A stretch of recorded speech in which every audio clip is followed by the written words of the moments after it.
in social media, what does attention give you? Attention gives you the opportunity to make money. Attention's the new oil. For one, how do I get influence? And then number two, how do I monetize? Within about 30 to 35 days, they garnered over 1 million views from short form content, posting one time a day using OSSA.AI, because you can take these things that people already know and that they see in their everyday life, and then inevitably they're going to start to associate you with said thing that's always around. AI to take care of all the hard stuff, the stuff that we don't want to deal with.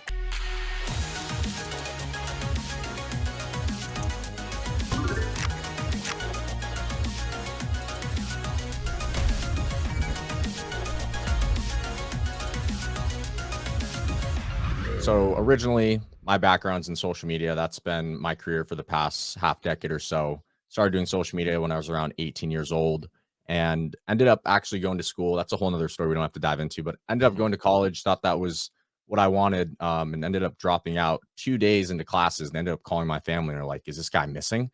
And anyways, yeah, from there, it actually just really went downhill. I didn't have it figured out. It's not some like crazy, super motivational story. It's like, I kind of just didn't enjoy what I was doing there. And I just decided maybe social media will work. So ended up getting into social media. One of my old friends, his name's Anthony Brajas. He actually got me into TikTok. Ended up just creating fitness content. That's where I started. So did fitness content on Instagram. I remember I started in that college or high school to college transition during that time. And I remember when I first started social media, people were unfollowing me, talking behind my back at school, your typical thing. Like especially 5, 6 years ago, it wasn't as in. So it was kind of weird to be creating content. So, anyways, created content, short form content for a while, just really enjoyed fitness content. Ended up moving into TikTok, doing that fitness stuff, posting 6 times a day for a year. Just went all in, quite honestly, and just forced myself to figure it out. Really enjoyed it. Ended up doing comedy content, Omegle videos, which is kind of like entertainment, and started that trend with my buddy Anthony. Then ended up meeting my long distance girlfriend, and we blew up together on social media, and that's kind of what I'm known for, the relationship guy, to some degree, probably to a larger degree than I'd like to admit. And then eventually, you know, got into tech somehow. Really, I met my partner. His name's Brennan Duncan. He's the head of growth at OSSA.AI. And for anyone listening, OSSA.AI is the tech startup I'm working on that I'm assuming we'll probably chat a little bit about. But I ended up meeting Brennan in the Web3 space. I'm sure you guys know decentralized finance, crypto. And I was really big into that when I was like 19, 20 and had a lot of fun in there, learned a lot. And him and I essentially he really helped me build my Discord because my goal was to help all of these people, my whole community, just garner knowledge on how to grow their platforms because I just really enjoy helping people and I still do to this day. And it's part of what we're doing at OSSA.AI. Ended up growing this massive community with him to over 25,000 people in Discord. We have stage calls with 300, 400 people. They were massive. And we got to this point, Q1 of this last year, we're looking at all these individuals that are from my community and I'm giving out all the information I can. And I'm just realizing a paid Discord and just information is not enough to help these people. It's really not, especially the day and age we live in. The attention span is lower. People don't want to get on camera. We have all these micro problems that I didn't really understand, trying to help people. And I thought that was going to be the business. We ended up canning that and we were like, okay, we need to go back to the drawing board. So that took like 3, 4 months.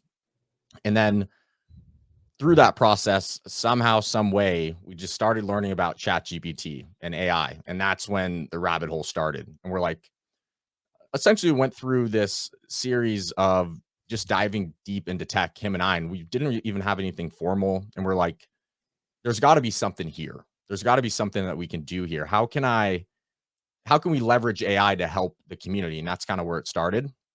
And then it got deeper and deeper to where we essentially tried to automate the content creation process. And originally we thought, all right, we're just going to create a agency where we can generate, all these assets with AI and then hire editors and then give out tons of content and then help people grow pages that way. And then it was like, I don't think that's really going to work. So then I remember having this call with him and we sat down. I still remember I was outside and I was like, bro, I think that we can automate this whole thing. Hear me out. And he's like, no, you're crazy. That's literally what he said, word for word. And I was like, no, this is how we're going to do it. So I ended up drafting up this mural board and basically reverse engineering the content creation process step by step, like not with code at all. Just this is subjectively what makes a video perform. And then ended up taking that and then starting to learn how to code with my co-founder now, Brennan. And we ended up building out this essentially a flow of how to create content step by step. It was thousands of steps. And then we're like, okay, now we need to find a developer to help us tie this all together. And just to give more context, essentially what I wanted to do and what I found out through this process is if you think about like a cup of coffee for anyone listening, right? You have a subjective but measurable understanding of what your favorite cup of coffee is. Maybe that is something different for you, but a cup of coffee is the best example. You like you could say this Starbucks coffee is the best cup of coffee, but you can actually measure exactly what the ingredients are in there. The same thing is with content creation. Essentially, I have a good understanding of what that cup of coffee looks like for a video that's going to perform. So if I can objectively measure that and turn that into code, then theoretically I could take my subjective understanding of what makes a video perform and put that into code and then give that to the masses. So if that makes sense. So long Yep. story short, ended up working on that for a very long time. And then we got to this point where like, okay, we have no idea what to do next. So ended up messaging probably 200 developers on LinkedIn and none of them responded. And then I messaged like another 200.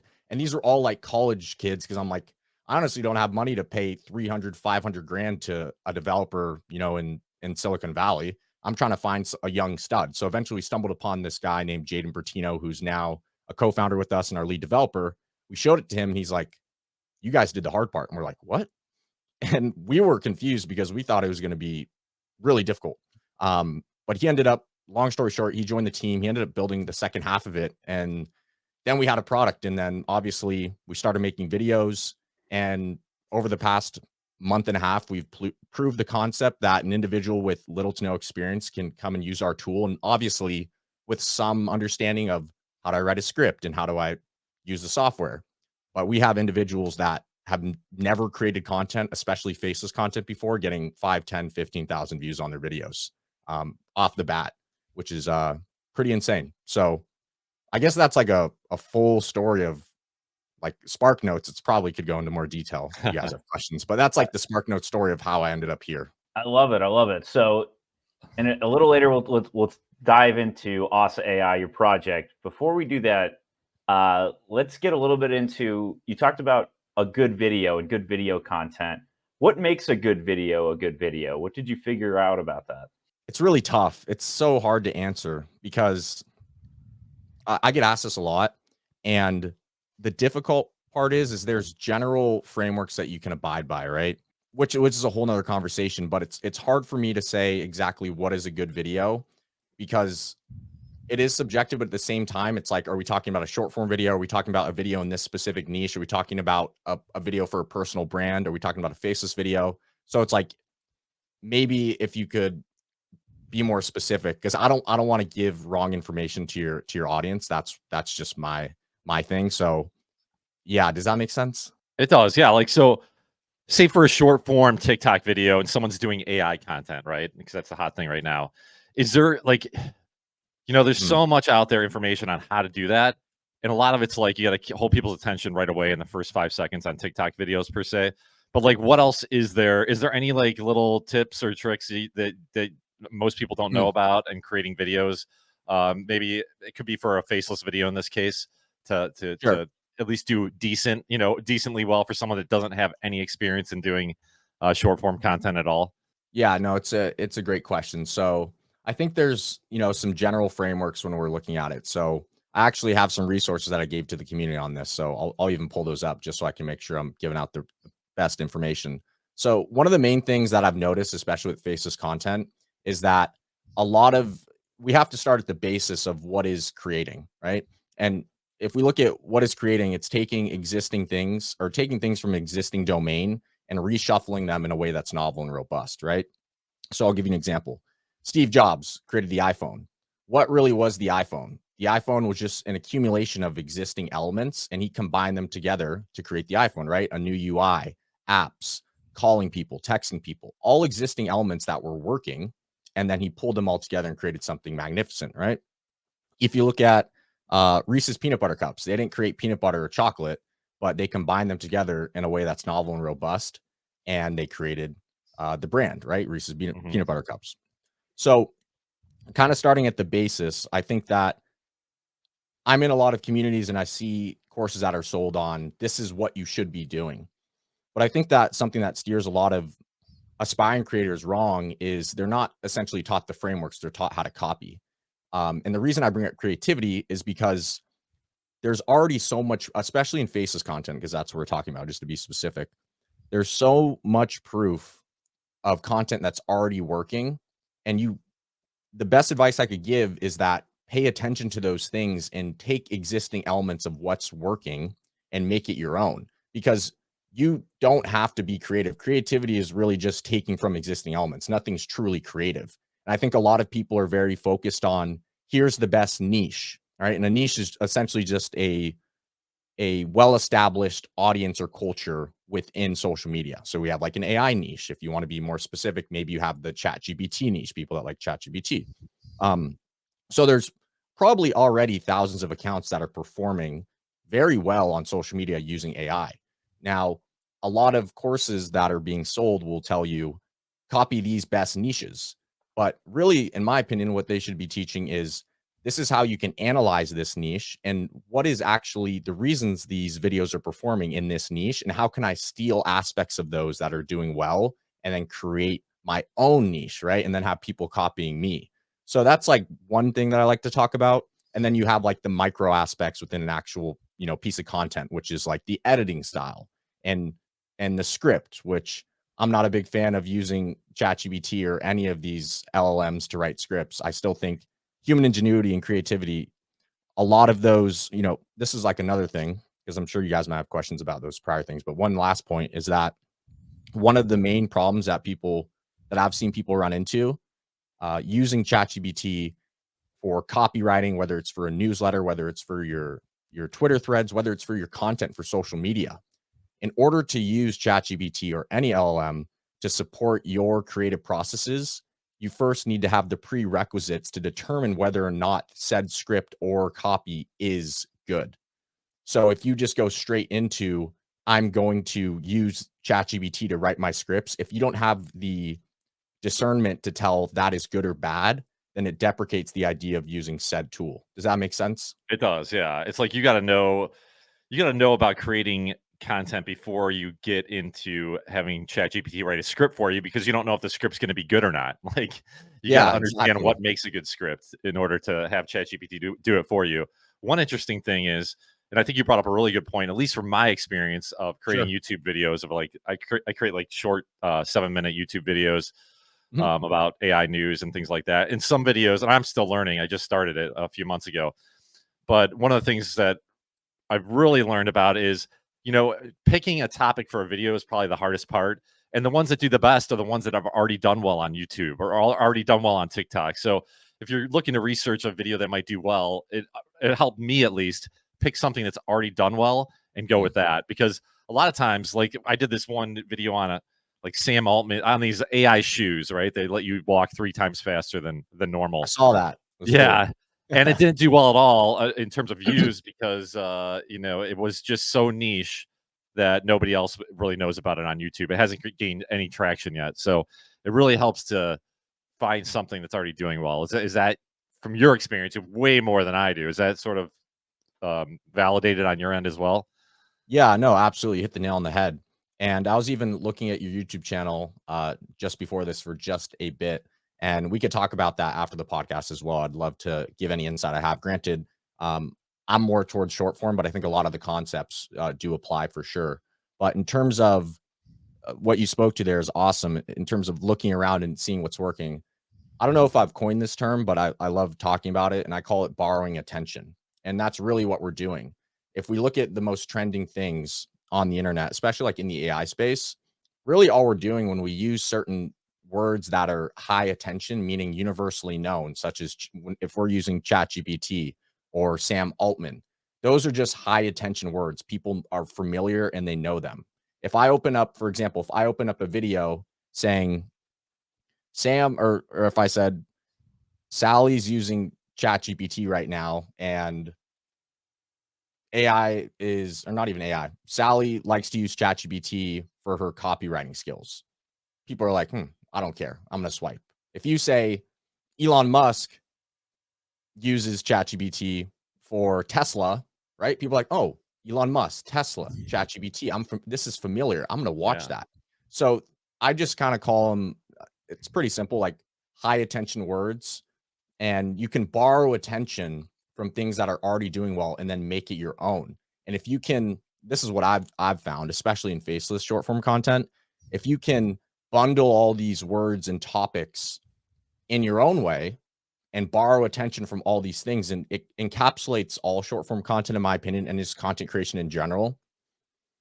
If you look at the largest commercials in the world, if we talk about sound, for example, the music they use behind the most popular commercials are universally known. They're high attention. They're borrowing attention. Same thing goes with sounds. The reason typically that you'll have I mean, there's many aspects to choosing like the right sound behind a video, but typically if it's universally known, it matches the emotions and the pacing of the video, which is like kind of my three-pronged quansi framework of like matches the emotions being evoked, also matches the pacing, and then it's universally known or trending. That's like a really good sound to put behind a video. So the reason I speak to that is because borrowing attention doesn't just speak to the actual words on the screen, but it's also what are you including, in terms of visuals, what's familiar to people, because the content we consume, it's familiar. If we were to all go look back at the videos we've liked, it's because we understand it and it's familiar to us. That's why we like these videos. When you're using broad names and broad terms and adjectives and just kind of word vomit, and people wonder why their videos don't perform, it's because it doesn't relate to anyone, if that makes sense. That's what I've found personally through my experience. Very cool. And I think that's one thing that's missing from if you try to write a script with ChatGPT, they're not going to give you those little examples, specific things that people can relate to. It's all like more generic things, at least from what I've seen. Because I've tried to write a script with ChatGPT and they're pretty terrible. I mean, it gives you a lot of information, but I mean, it goes back to your point, Cole, is it's like, I don't know, it's hard because everything can be automated, but we still need that human factor in there. But tools like OSSA are going to start to automate things for people in terms of short form content, which we'll get into in a little bit here.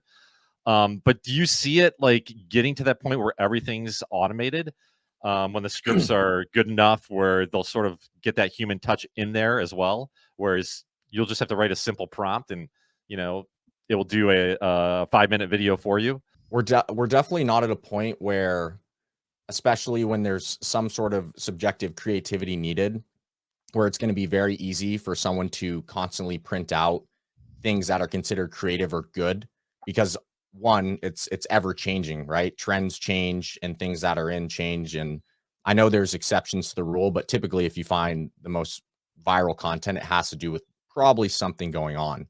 So there's a lot of nuances, but the one thing I look at where there could potentially be that possibility is, hypothetically, if there's enough data personally to you. I'll give you an example. Yep. For Twitter, let's say, if I have enough data on, and I mean a lot of data on certain tweets that are going viral, and I can define the reasons why, and then I can feed that to a model, then maybe I could say, okay, well, I could probably create more tweets like the ones that have gone viral because I have all this data and I've also been able to define and understand and teach the model why the tweets are doing well. So then now it's not going to spit out word vomit. So I think it's possible, but I still think that because especially social media is so nuanced, it needs to be unique to the individual's data. It cannot be a broad tool because the nature of growing a brand, right? And that's the problem that we're running into with a lot of these video generation tools, is that they don't understand brand, right? Or at least they infringe on brand. And what I mean by that is, like, I'm not going to name certain names of companies, and this is not a shot at any company because they're paving the way for video generation, but certain companies are taking away from the individual because they're infringing on the ability to create consistent content, which is brand.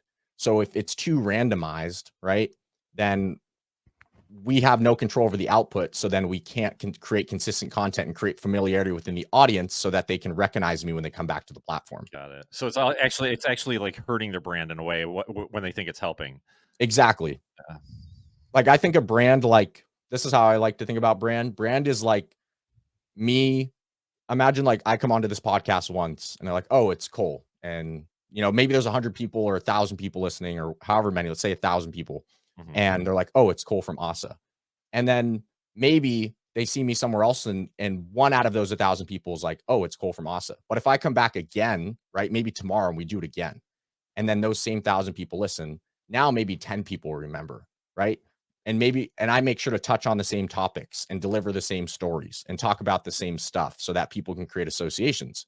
And then I come back the third time, fourth time. Eventually that group's going to know me. But if I come back and I say, my name's different, and then I talk about a different company and I tell different stories and I talk about different concepts, it's impossible for said people to create associations and know who I am.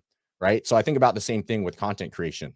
And that's one of the big problems right now with a lot of these tools is that it's so randomized that people are never like, when somebody comes back to your page, or that even if they do subscribe, your next video is not going to be any way correlated to the last one because so much is relying on AI. And like we talked about, it's really kind of random.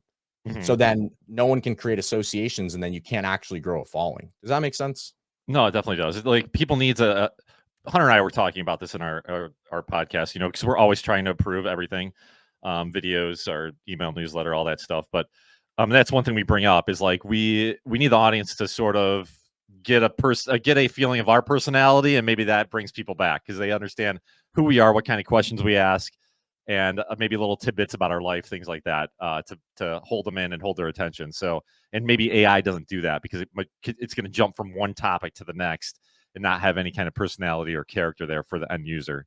Yeah, I mean, for example, one of the things that we implement into our newsletter is just some very cheesy dad jokes at the beginning of our sections. We have some really, some of them are bad, some of them are funny, but it Interesting. brings people back into that community because it builds that kind of, oh, this is the kind of thing that we do here. And now they have that comfort of like, this is the type of newsletter that Cool. I like. These are the people that deliver my news. Instead of having a different tone every single time you go on, we have that same tone every single time that you're reading the newsletter, and it creates that community and kind of loyalty, like you talk about, in a world where there's so many different sources screaming for your attention. No, that's awesome. And I think I'm sure you guys know Alex Ramosi, and he talks about brand all the time. Yeah. And one of the things he talks about is, I guess, high level, like brand is essentially taking your stuff and then associating it with things that people know. So like how I see that example is if you guys are always doing dad jokes, granted, if you're doing it on a consistent enough basis for people to remember it, because if it's a podcast once every 10 years, people probably won't know. But if it's really often, and then they hear a dad joke every time in the future, they might hear dad jokes and think, oh, that reminds me of this thing that I know. So that's a cool thing that I've noticed too. And we can tie that back to borrowing attention, because you can take these things that people already know and that they see in their everyday life. And then inevitably they're going to start to associate you with said thing that's always around. So that's a cool, another thing that Alex Ramosi talks about a lot, that I've seen a lot in content creation as well. And definitely speaks to what you guys are doing here, which is super cool. Yeah, no, thanks. So yeah, we're always looking to improve. So and one thing too is like I feel that a lot of people quit YouTube or social media right away, and it's sort of a long game. And you got to stick with it over and over again. That's sort of what you're alluding to right now, Cole, is like maybe don't get discouraged, but just keep on improving, trying to figure out what you're doing wrong, and focus on what is what's good about your personality that someone else might like, and try to convey that to your audience, while at the same time figure out who your audience is. Yeah, no, 100%. And I was actually just in another Discord this morning that I'm a part of, and I was talking to a fairly big audience about this exact topic. And I'm sure there's people listening right now that probably are maybe just wanting to get in social media, just starting. And one thing that a lot of people ask me, especially earlier this morning when I was in that call, is how many times do I post or how often do I post? And the framework I always give people is, first of all, why is the goal to post more? Like, what actually is the said goal of posting?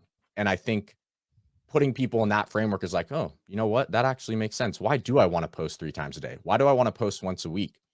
And this is something that took me a long time to understand because I would just be posting and I'm like, I'm going to post 6 times a day. But why, Cole? Why are you posting 6 times a day? And over time, what I realized is that the real reason that we post on social media is to get feedback on what's working and not working. And that's the beautiful thing about creating content is that you have the fastest feedback loop of any other business or opportunity in the world. Right as you post a video, within 24 hours, you're going to know, did I do a good job or a bad job? So for anyone who's wondering how, like, I'm just getting in, how often do I post? The two things I like to look at is one, not just how many times can you post a day, but also do you have enough time to actually analyze that content? Because a post that you put up and you don't look at is a wasted post, in my opinion, because the whole point of posting content is not to post more. Like, for example, like Mr. Beast talks about this as well. But when he would post videos, he would spend more time analyzing his content than he would making it. Right. So, and that's how he's gotten so good. So, the beautiful thing about social media is every post we put out, it's giving us feedback. And when people say the algorithm is just a fancy word for people. Like the algorithm is humans. Granted, there's machine learning models that are analyzing your content and pushing it to said people. So maybe that's the algorithm. But at the end of the day, like you're speaking to a human being on the other side of the screen, right? So these human beings are giving you feedback every single video you put out. So potentially the opportunity for posting more is that you're getting more feedback. But a caveat to that is asking yourself, am I capable or do I have the micro skills to analyze the content? And if you don't, maybe scale back on the posting and focus more on, wait, why did that video do well? And if you don't know, then I would highly recommend you find the resources to essentially look into, how do I actually analyze if this content did well? And then once you have that skill set, granted it's ever growing, like still something I work on, but then maybe you increase the posting, cadence on a daily basis. So that's a question that's asked a lot. So wanted to just No, touch on so that. I think that's a very important point. Again, through my experience, it's very important to post a lot as long as you analyze it, like you're saying, because you could, if you don't post anything, you're not going to learn anything. You could go on YouTube and watch videos on how to make great content and try to Mm, glean all this information from other people. But until you start doing stuff, you don't really learn like what's going to work. Like for example, you could post a YouTube video about, I don't know, traveling to the Middle East or something, it's something random. And once you post it, your brain's gonna start kicking in and you're gonna start seeing things like, wow, I should have done this way, or the title really worked in this instance, and I never would have thought about that unless I posted this video. So there's all these like things that just sort of happen to you as a human being by mm, posting content. Like your brain automatically starts learning about things, and that will not happen unless you start posting stuff. So I think absolutely Cole true. had a really good point there. Yeah, no, absolutely. You're absolutely spot on there. Your project is super exciting. Cole and I sort of met up on Twitter. I'm sorry, or X.com now. But if you could get into your project a little bit, Cole, that'd be awesome because it's really exciting. Yeah, no, and thanks for giving me the platform. I don't know if I thanked you guys when I first got on here, so I No, mean, no, thank thank you so you. much for having me on here. I'll make sure that I let my community know about this as well, and they'll come Awesome. check it out, and we'll definitely let the OSSA.AI community know to come check this out as well and show you guys some love. So thanks for giving me the opportunity. This is the first one I've been on as a founder. Not, I mean, obviously I'm here as an influencer, but as a founder as well. So really grateful. I feel like I've already almost dove into it, but to simplify it, essentially what we've done is, I'm sure if anyone's listening right now and they're not familiar, you're able to create videos uh, with text already. There's lots of companies out there that can create. Typically, what we've seen is a 3 to 5 second video, sometimes longer. And you can use a prompt, which is essentially just instructions to an AI model that says, do this thing or create this thing, and then it'll create, that thing. What we've done is created a product that allows an individual to bring a actual script, written script, so not a prompt, an actual script, and said script, which is just text that is read aloud by 11 Labs, which we actually just got a grant from them, which was absolutely incredible for their Awesome. startup program. Congrats. Yeah, thank you so much. And essentially, you take your script, you put it into the platform, you select your parameters. What would that look like? It would look like a video style, which is the style of images that will supplement your video as it's read aloud. And then you have your captions on the screen, which are animated. So I'm sure you guys, or your subtitles, I'm sure you guys have, everyone here has probably consumed a video on social media where they see animated subtitles on the screen, very popular. So those are on the screen as well. And then you have an 11 Labs voice, which we're going to be implementing with their API pretty soon here. So users can bring their own API key and have their own voices. You type in your script, you hit create video, and then said video or said script and parameters are turned into a short form video that is optimized and engineered for engagement on social media. And when I say that, I know that's kind of some mumbo jumbo, but simply put, like I alluded to a little bit earlier, what we've done is taken my subjective understanding of what makes a video perform and put that into our models. And what I mean by that is it's almost like you having control over what's going to be in the video, but me sitting next to you and saying, that's how I would edit that video, simply put. So we're not a video editor. We're a video generator. If that makes sense. No, it definitely does. It's like you're video generating, but you guys are doing the editing as well for the video, right? Because you're just giving them the final outcome of what their script is in the text box, for example. Yeah, no, exactly. And just to be clear, when I say editing, like we are not manually doing the editing. We don't have some like group of people that are, all sitting at their computers Right, editing right. videos really quick in the background and then like sending it. Like that's not how it works. We have AI models that are analyzing all the inputs and then compiling them and then generating a video using Microsoft Azure, because that's where Got we're it. It's running. not like someone's not uploading a video to OSSA and then you guys are editing it. It's all being created on the fly via AI Correct. and your technology in the background. Exactly. You have to bring nothing except your creativity. That's it. You don't have to bring any assets. You don't have to bring anything. You just bring your creativity. You bring your custom script, and then everything in the video is uniquely generated using our backend and then put together and given to you to post on social media. Now, how in the world do you find like good B-roll, stitch it all together? Like, how does the technology work? I know you alluded to in the very beginning of the podcast about like there's 1,000 different steps, but how in the world does all that work? And like, how do you find good B-roll? Because that's not easy to find and to match up to, a sentence in a script, for example. Usually an editor would do that. Yeah, it's a great question. So this is actually something that a lot of people ask in terms of how it works, but we actually are not doing video yet at all. It's Okay. images. Yeah, it's images. Gotcha. All right. Yeah. So there's even that's hard to yeah. do. Yeah. So there's no, and we plan in the future to go to full video. So I know you guys are aware there's models that you can take images and turn them to video. That's no secret. So in the future, we'll plan to do that probably once we take on funding, because that's pretty expensive. It's going to be a lot more expensive to create a video doing that naturally. Without diving too much into it, I don't even know if I could dive too much into it, because I feel like I'm just gonna like, yeah. But give us a very brief overview. We don't want to ruin your secret sauce here. yeah, I think the best way I could put it is there's a subjective understanding of in my experience, in terms of the knowledge that I've garnered over the past half decade doing content. There's, like I kind of mentioned with the coffee thing, there's a subjective understanding of what makes a video perform. And it can be defined, but it's very difficult. So essentially what I've done is, through the means of technology, defined what a good video looks like and put it into code. And I think one thing to really hit on here is that users have full control over the output. And that's the most important thing, because nothing is random. Everything is very calculated. And it is, in terms of your main question was, how does that all happen? And it's just a huge process. I mean, that's the best way I could answer it. It's just a huge process. And the hardest thing to decipher for us, and the thing we're always balancing, and this is something I can talk about, is the balance between what does a user want to control and what do they not want to control. And it kind of ties into what we've looked at in some of these other really big companies that are worth $200-300 million that are taking too much creativity away from the user.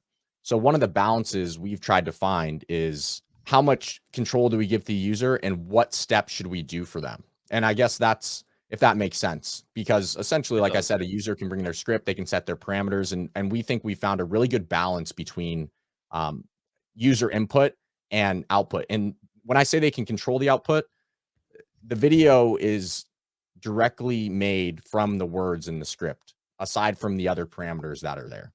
So depending on how good the user script is, that is how good the video will be. If we're using low attention words like we talked about, and maybe no hook, and it kind of rambles on and it doesn't make sense, that video probably won't perform. But if you can have a really well crafted script, then the software can do the rest for you, if that makes sense.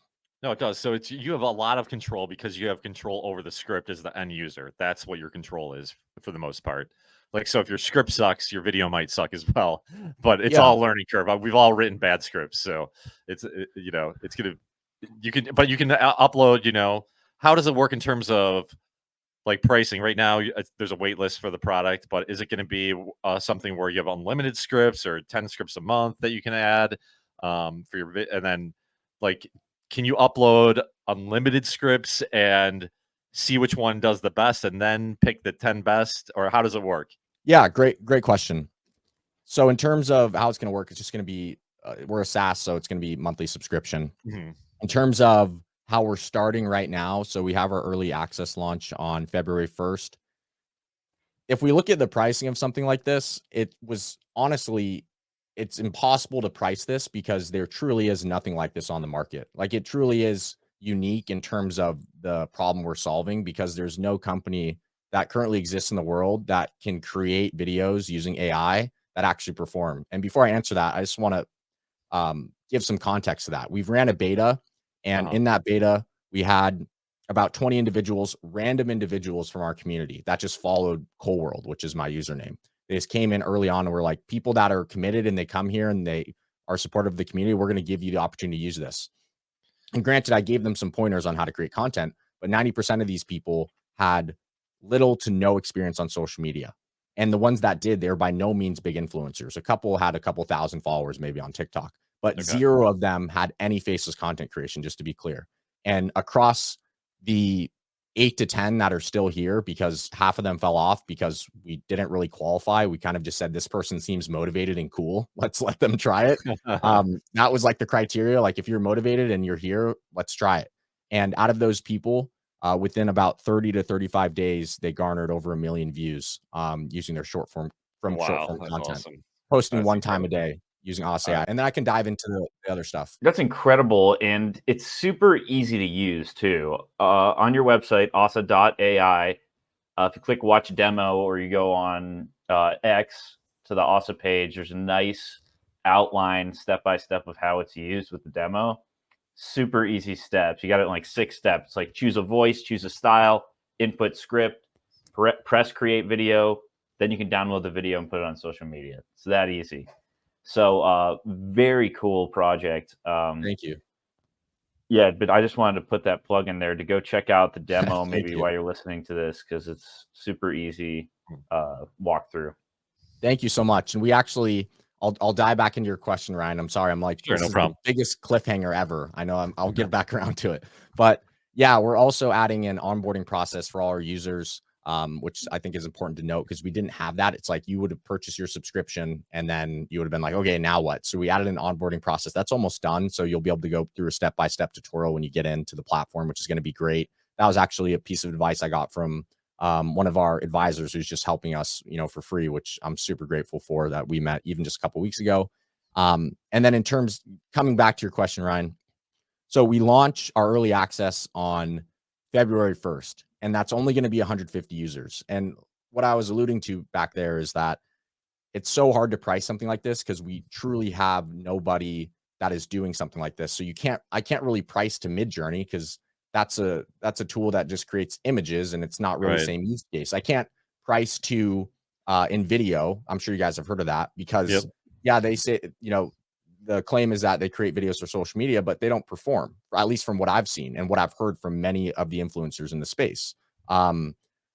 So it's like, how do we price this thing? It essentially fast tracks your way, granted with some prerequisites to gain influence. And what is that worth? What are views worth? It's the most valuable thing in our market today. So originally we are going to price it at $99. And then I talked to one of our advisors, that's also just a friend of mine. I just have a lot of good friends, I guess, that gave me some really good advice. And he's like, you essentially, no matter how good the product is, you have essentially no right to charge $99. And I was like, and I had this feeling in my chest for these like 3-4 days leading up to the announcement. And I didn't know, I couldn't put my finger on it. It's one of those unknown unknowns that you run into that Okay. many of those I've ran into. I'm sure you've had those experiences too, both of you Yeah. guys. I'm like, I can't put my finger. I need to talk to someone. So I ended up calling him, and that's what he said. And then like I felt this relief come off. Like I felt my shoulders set in because I was like, oh my gosh, she's so right. Like that's what it is. We can't charge $99. Sure, we have proof of doing, 1 million views in the beta, but at the same time, like we need to focus on getting users. That's what matters. And we really need to give to our community. And since then, we decided, you know what, we're going to price it at $9.99 for the first 150 users, which is the biggest deal ever. And Yeah, to that's put that in amazing. perspective, it's not for 5 videos or 10 videos. We're giving, to my understanding, unless we've changed it, because I know my partner's handling this, but 20,000 video generation credits, which to put that in Holy cow. perspective, that's 20 minutes of video generation. So if you're creating 30-second videos, you can create 40 videos if you're able to secure one of those spots. And then if you're creating 20-second videos, it's 60 videos. And that's subject to change, but I believe that's the current standing right now. And, we plan to, after that month is done, we're not going to charge 99 to those first 150 users. We're actually just going to do 39.99. And then the following month, we're going to launch on Product Hunt and then have a fuller price. It's hard to say what that price will look like. The biggest piece of advice he gave me is scale into your price and do it in cohorts, and then you can see what the conversions are and all the metrics that probably no Yeah. one wants to hear about as I'm talking about this stuff. But essentially, that's kind of our plan. And yeah, I mean, that's where we're starting off. Who knows what we're going to price it at later, but that was just, I wanted to share that because it was such an incredible piece of advice. Like just basically like you have zero right to charge that much. And also just get users right now. Like, and that was short-term Cole from the past thinking you've worked so hard on something that it's time for you to make money. And then like, wiser Cole had to kick Cole to the curb and say, who you don't have the right to charge that much, no matter how much work you put in. Like you need to be even more patient. So that was a conversation I had to have with myself. Yeah, it's like a huge learning experience for anyone starting a business on what to charge, or because your product's your baby a lot of the times. You put so much time and effort into it. Spend 60 hours a week, 70 hours a week working on your product, and it's worth so much money to someone. And it's probably is worth $99 to someone. One example that I have for one product, I forget the name. I can't think of it off the top of my head, but it's a simple product that lets you writes Twitter hooks for you, and they're really good.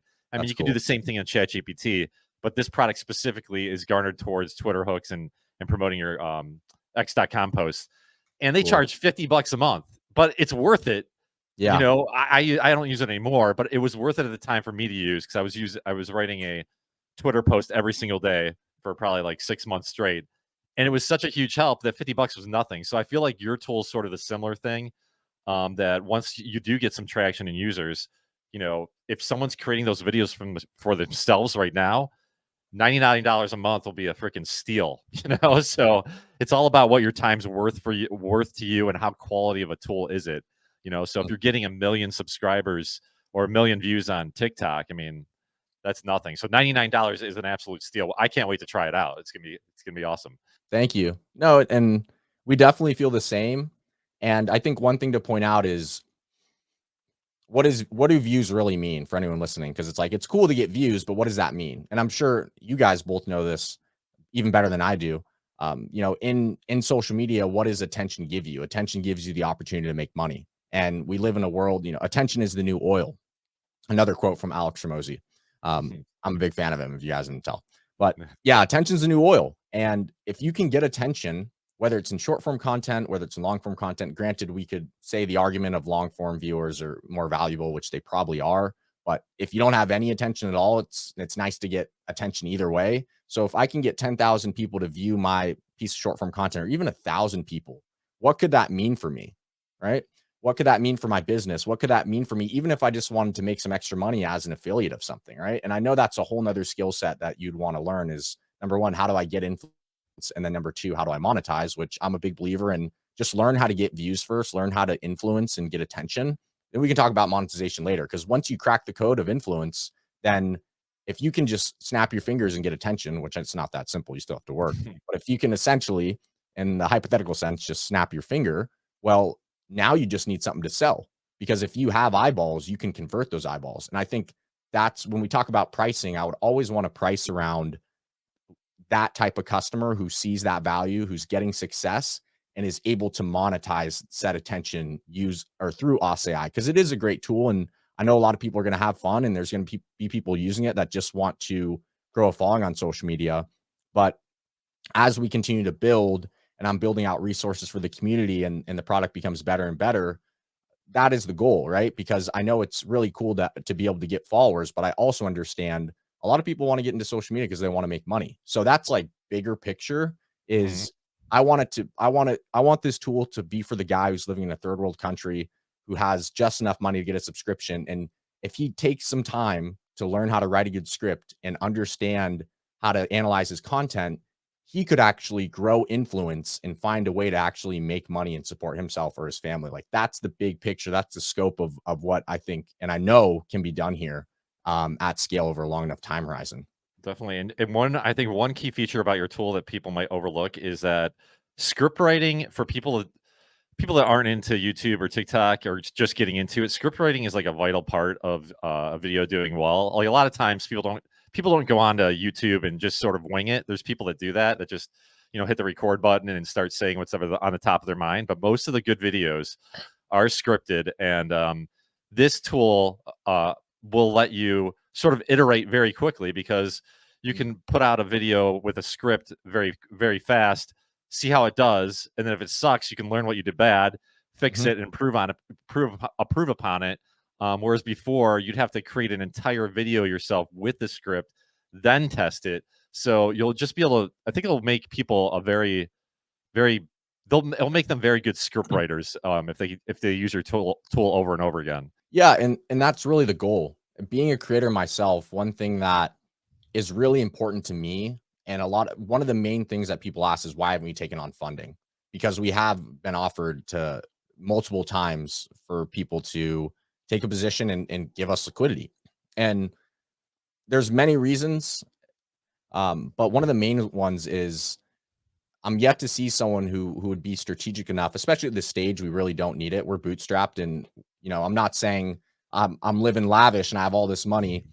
Definitely, it's not the case after you bootstrap something for 14 months. So put it that way. I'm living on chicken and rice out here. But um, you know, in terms of one of the main reasons why we haven't relinquished any ownership is because the last thing I want is for this tool to impose on people's creativity. And I've seen that happening with a lot of these AI companies where it's really just diluting creativity. And I want this tool not to be something that people just do a prompt and then they just click a button and whatever. But I want this to be part of the content creation process. I don't want it to be, I'm going to do everything for you. That's not what this tool is meant for. And I think that's what people really want. People don't want AI to do everything for them. If we learn one thing over the past 2 years, it's that exact thing. And it's my belief that over a long enough time horizon, most likely in the next few years, a lot of these companies that are diluting human creativity are not going to be in a great position because the sentiment towards AI, from what I've noticed, granted, a lot more people are adopting it and it's becoming more used. People are not fans of just regurgitated AI stuff. So anyone who's going down that route, in my opinion, over a long enough time horizon, people are going to shy away from that because it's a negative reinforcement cycle of like that's it's cool, but it's not really mine, you know.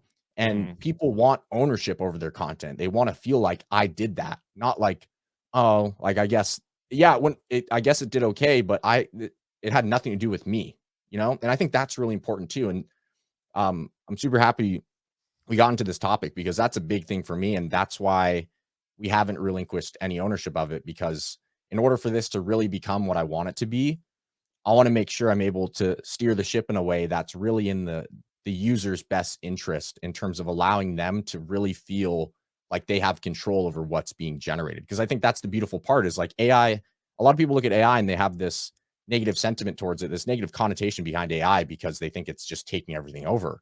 But the real value right now in using AI is using it as a tool. Just like you guys probably use ChatGPT every single day, like I do, as a Yeah. tool. We don't rely on it.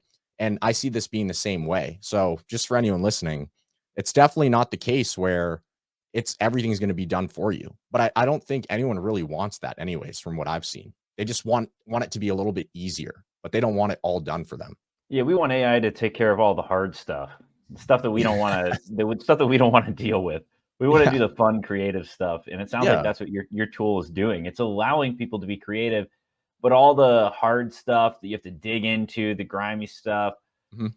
the planning, all that stuff, it's all taken care of by AI, and that's a beautiful thing about it. I mean, we've talked to developers of all kinds, all different kinds of projects, and they're all singing that similar tune that like AI is freeing us up to be more creative. It's freeing Mm. us up to do more meaningful tasks rather than hindering our ability to do such or taking over the world in such a way. Yeah. No, you hit the nail on the head there. Like I think of it like if you guys have seen those clips of like when a human hand is like touching out to touch like a robot hand and they Yeah. touch fingers. Yeah. Like that's how I like to visualize like OSSA.AI. You know, it's not like Terminator. It's more so like human finger and a robot finger for anyone listening, touching fingers and then like a massive aura, if that makes Yeah, sense. yeah, definitely. One thing that I think a lot of people want to know, I mean, anybody getting started into content creation is like, how much money can you make off this? Do you have any examples of, like how much money someone can make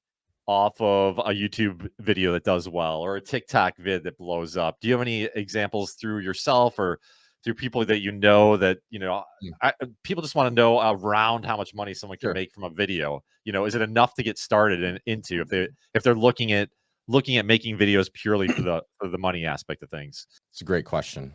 I get asked this a lot.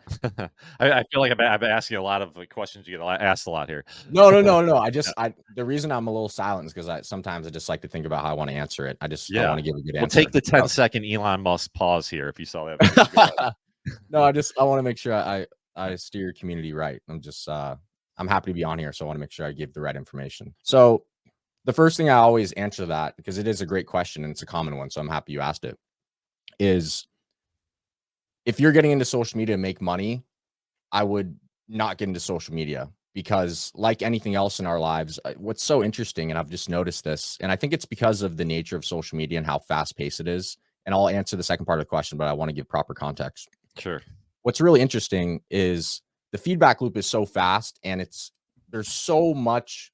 If we just think about how exciting it is to create content and get recognition, it hits on like all the pillars of what humans want in terms of I can get recognition, I can make money, it can happen fast, so it seems. So I want to do that. And most people have this false understanding of I can make money super fast. But social media is no different than anything else. Think about, for anyone listening, a sport that you play. How long did it take you to get good at that sport? Think about a topic in school, you're in school, or a topic in your profession that you are now a master in or now you're good at. That didn't take you a week or a month. It probably took you years. And the same thing goes for social media. I think a lot of people get into it and they think because of the nature of how social media is and it's so fast paced and exciting and everyone talks about money. And a lot of people don't talk about this because it's just not that exciting, but it's just the real shit. It's like anything else. It just takes a lot of time. And like I said, just a little bit ago, just to touch on it again, I think if you're first getting into social media, focus on the meta skills and the micro skills of getting influence, and then the money will come. Because if you spend 6 to 12 months just focusing on getting engagement, granted, I know not everyone just has time like that, but if you make time, right? Because if you can really say, I'm going to spend 6 to 12 months, you extend the time horizon, just like anything else. If you're going to start a business, if you give yourself 6 to 12 months, you'll probably be better off than saying, I need to make money in 2 weeks. Same thing with the sport. I'm going to give myself multiple years to get good at this sport instead of 2 weeks, right? Same thing. You give yourself the time and just say, I'm going to get good at getting influence, garnering influence. Then all of a sudden, 6 to 12 months from now, you'll turn around and be like, oh my gosh, I have all these followers. I have all these micro skills of how to get influence. Now I can monetize. So that's one thing I look at in terms of giving like a framework. Because the last thing I want to do is steer anyone wrong and be like, this is how much money I'm making and get into it. Like the reality is it might take you a long time to monetize, and that's okay, because there's a lot of micro skills that aren't talked about. And by the way, I have a bunch of resources on this. I can give them to you, and then maybe you could attach them to the podcast. Yeah, that'd be great. Yeah. Use them. But anyways, to answer your question, in terms of how much money can be made, I've never done long form. It's not been my thing. There's a lot more money in monetization through the means of these platforms through long form. Everybody knows that, like CPM, how much you get paid per 1,000 views. YouTube can range heavily. Sometimes it could be $1. Sometimes it could be like $20 in terms of them paying you. And short form content, what's really interesting, and a lot of people don't know this, when I first got into TikTok, because that's where I started, they weren't paying out like anything for views, like nothing. I was getting paid maybe $100 per 1,000,000 views, if that, maybe less. Wow. It was real, yeah, horrible. And Instagram didn't pay out their creators in short form until maybe like a year ago. And even then, it was nothing crazy at all. Like just nothing crazy. Maybe a couple $1,000s if I got 20 or 30 million views. So it's like Jeez. the platforms, the platforms up until now they have the TikTok creativity beta program. And I'm going to bring this full circle and I'll tell you some stuff about the money I've made and how I've actually monetized, because it's not really through the platforms at all. The TikTok creativity beta program, people have heard about that, CPV or CPB. It's a tongue twister. That's been paying out a lot more. So some people are getting paid $1 to $5 per 1,000 views. Sometimes, that's correct. I believe per 1,000 views. And that's been really good, but they're kind of coming in a little bit late. You guys are a little late to the party. I've been in this for a while. I wish you guys could have had that.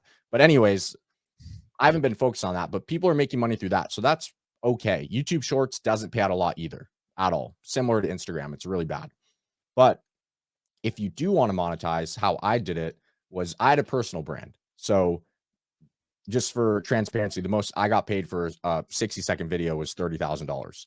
And that was definitely one of my higher deals. And then on average, maybe it was like 10 to 20,000. And then that was in the peak of my social media when I was getting maybe 1 million to 2 million views on a short form video on average. So I think that definitely makes sense for a short form video, right? If that's long form, they'd probably pay you more.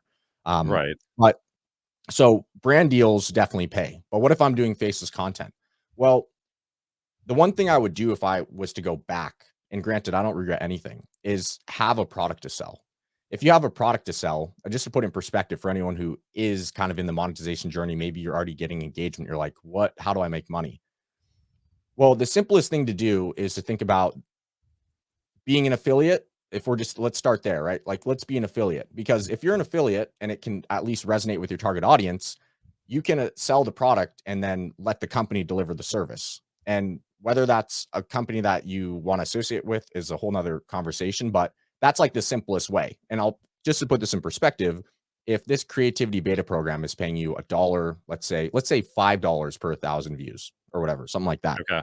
Well, if you have a product and you can convert one customer, even as an affiliate of said company, you can convert one customer and maybe you get paid $20 per customer per 1,000 views. Well, now you technically have a $20 CPM if we're making that same comparison. So if I was to go back and do it again, I probably would have started a personal brand and had a product to sell, because all these, if I could have implemented them into my own videos that are getting millions of views and probably made a ton more money. Because I would just create content to create it. And maybe every 20 videos, I would do a brand deal, or every 30 videos. Okay. And all those other videos essentially were just reestablishing who I was and letting people know who I was and building my brand, which is valuable in itself.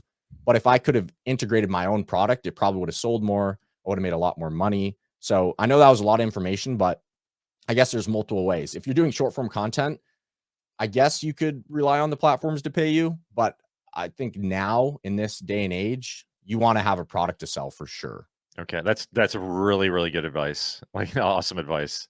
Hunter and I are actually, do you think it would actually, before I get into that, what I'm about to say, will it actually, will that also work with software? Like if you create a software, I mean, you're creating software. Would you promote your software on your short form videos as well? And do you think it will work for software products or SaaS products? Yeah, 100%. Okay. I think it depends on the type of content that you're making for sure. Because it's like if I'm a female and I'm making videos about astrology and then I plug it, I'm an affiliate of a SaaS product that works with ChatGPT and writes newsletters, maybe he won't convert many people. So I Good guess there's point. that conversation. But yeah, I think that's a whole nother like discussion is what type of products do I sell? But I think it comes down to understanding who's your audience, which is Okay. like another conversation, right? For example, if you Right. have a SaaS product that's in AI, technically you'd want to have people that have that target audience and you want to have data on who are those people consuming your stuff. And then you would compare that if you own said business, I want to compare that to who's my ideal customer profile and say, does it look like their audience matches my ideal customer profile? And are they getting, and then you have to talk about the offer and what makes sense for the business. But high level, that would probably be a good play potentially on the business, whether it's an affiliate or, a paid promo. But I guess that's a whole nother conversation. No, really insightful stuff. Yeah, Hunter and I are we're going to be, we're building some software too. That's super high value. I could see that doing incredibly well, especially because I'm sure you guys understand where we're headed. I mean, I talked about it in social media, lower attention. I don't want to say lazier, but because people are just always going to follow the path of least resistance. And when there's tools and things that give the least resistance, people are going to lean in towards those. So I think you guys are on top of the game by having something like that for sure. No, thanks a lot. Yeah, our sort of business model is because you could have like the best idea ever and it still fails for whatever reason. So we're also gonna, we're looking for other ideas to build other apps. So we found a good developer on in I don't know where he is. I think he's in India somewhere, but he did a Chrome extension for us and he did a really good job. So we have high hopes that he'll do well for us on this one as well. So we'll see though. Should be coming out in the next 3 or 4 months here. But I could talk to you for 3 more hours. So I really appreciate you coming on. It's been Thank you. awesome. I feel the same. This was great. I appreciate everyone's time who took the time to listen through this whole thing, and I appreciate your guys' time. And who knows, maybe in the future I could hop back on here and kind of update you guys on how things are going, and you guys could update me. And I'd love to provide you guys some resources for your community in terms of content creation. Obviously, you guys can reach out to me on X. Hopefully, I mean, I don't want to say hopefully OSSA doesn't blow up, but I'm pretty good about getting back to my DMs. So as long as I don't get flooded, if anybody wants some of those resources, I'm always looking to help people. And yeah, I'm a big believer in supporting people's creativity. And I think we just live in a day and age where there's so much opportunity, there's so many tools, and it's just a matter of finding the right information, really. So I try and do my best to really put a lot of time into the information I give out so that I can hopefully help people, find those right steps to whatever they're trying to achieve. So thanks for giving me the opportunity to just speak here today. Yeah. And Cole, what's your handle on social media? Cool. Yeah. So it's just Coleworld. So, and it's spelled weird. So it's COLEWHERLD. And that would be on all platforms for Snapchat because I'm trying to claim my username because there's somebody who's got that one. So you can find me everywhere using that username. Sweet. And then OSSA.AI is the project that we were talking about. Very cool. Go check it out. Go join the waitlist. Check out the demo. And then look at Ryan and I's weekday newsletter, fry-ai.com. You can look at the past newsletters, the past long forms. Subscribe for weekday updates, the coolest tools around. And then on Sundays, we do our deep dive long form articles into cool developments and developers like this one.